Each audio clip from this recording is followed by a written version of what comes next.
In this video, I'm going to show you how to replace the high beam headlight bulbs on this Chrysler 300. You can access these from the backside of the headlight assemblies. Let's get started.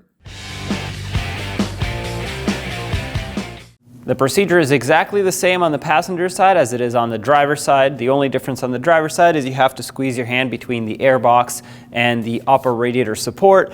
Totally doable, but there's less room to film, so I'm going to show you the passenger side. Reaching in behind the headlight assembly, you'll see the high beam bulb.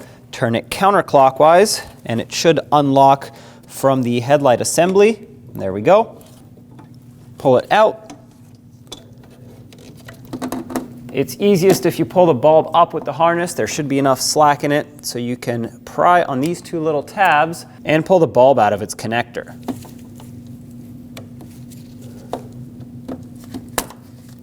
There it is. This is a 9005 bulb. Make sure you have the right one for reinstallation. Let's reverse the procedure to reinstall. I have my connector ready to go and the headlight bulb with the tab facing towards the two locking tabs so it can actually lock in.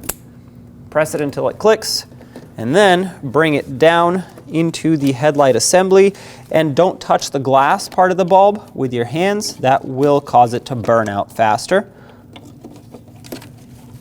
Once you get it lined up, make sure all three tabs line up and slide in, and then turn it until it locks. And that is how you replace that bulb. Do the same on the other side. When only the best will do, demand TRQ. The only company that lets you view before you do. TRQ is committed to offering the highest quality aftermarket auto parts that are engineered for peace of mind. Thanks for using and viewing with TRQ.